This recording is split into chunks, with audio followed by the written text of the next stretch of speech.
Jason Bradbury, welcome to Housing Technology. Thank you, George.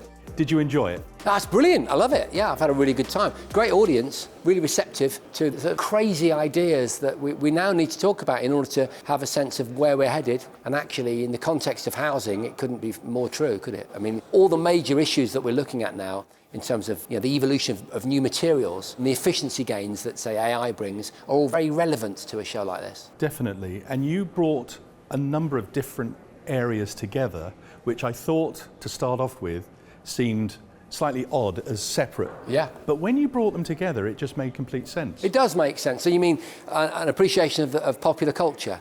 So why is he talking about Back to the Future? And an understanding of the past. Well, my dad certainly was very hot on saying you've got to understand the past if you want to know what's going to happen in the future. And the popular culture point is because we invent what we've experienced in an earlier part of our lives.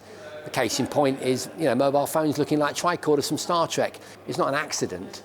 We envisage the future, we write it in narratives, in movies, in comic books. But then I threw in the abstract concept, didn't I? That sometimes is more difficult to predict. And yes, it does feel, how's that going to relate to housing technology?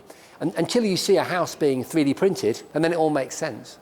You were talking about this box of tools, metaphorically speaking. Could you just sort of elaborate on those things that, if people weren't in your presentation? Yeah, okay. So what I like to try and do is give people a discursive toolkit so that you can move forward into the future equipped with certain intellectual ideas that enable you to have a sense of what you're going to encounter, right?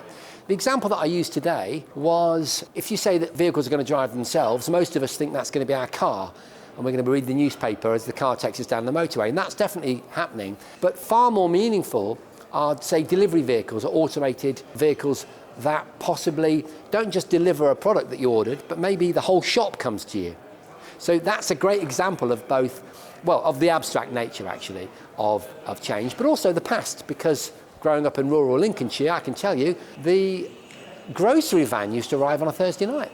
And so again, that's the past and the abstract nature of automated vehicles both coming together. So that's what the Future Gazing Toolkit's about. So Jason, after your fantastic keynote presentation, you went round a couple of the exhibitors. Yeah. What was the sort of feedback that you felt in terms of their interaction with what you spoke about? I think AI is the headline news, isn't it? So many of your exhibitors are now integrating AI in one shape or another into what they do. And obviously I know less about your sector than I do general technology, but it is fascinating. The efficiency gains that especially large language model AIs are bringing is absolutely astonishing. And what I felt on the show floor in the exhibition was that many of your exhibitors understand that, and they're already kind of ahead of the game, and they're integrating those services into whatever it be, things that monitor the environment of the housing or some of the legal systems. There was a company that do contracts, and again, they were all over AI. So that would be the big standout, I think. Jason, one of the things you're well known for your Channel 5, the Gadget Show, is obviously a plethora of technologies. The home is now becoming a smart home. Have you got your own take on that? Yeah, I would say maybe health and wellness is a big area. I know for social housing it's critically important. Air quality, that's the next big thing. So for all sorts of awful reasons, it feels like the industry has woken up to the importance of fire, for example, fire prevention.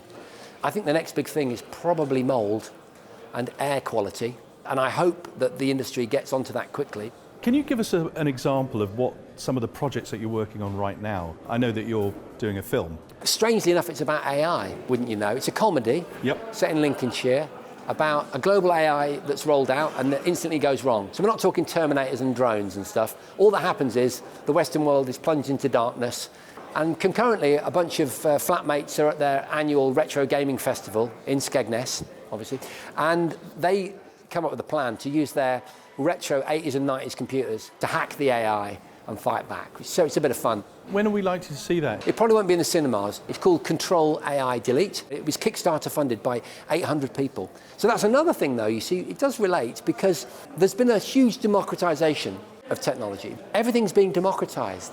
Everything, it doesn't matter where you are, technology is evolving, and just as more predicted, it's not just becoming more powerful, it's becoming cheaper. And it means that someone like me, with a dream to make a movie, can not only afford the technology to do it, but also use a crowdfunding model to fund it, which again is a democratized distribution of a funding model that until recently would have been only possible in, production companies and studios, Just finally, just going back to our delegates, what do you feel that they would have taken away from your presentation today?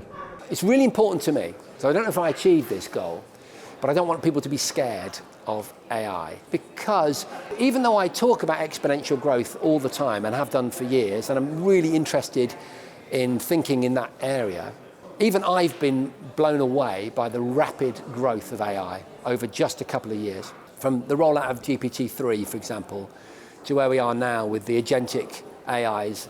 But I think, while certain sectors are going to see a lot of disruption in jobs, that has to be expected, I don't see mass unemployment, which was one of the big themes that we talked about maybe even 18 months ago.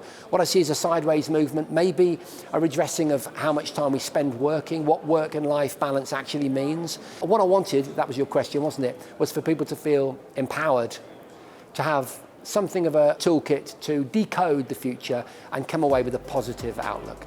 Jason Bradbury, thank you very much for your time and all the very best for the future. Thanks, George.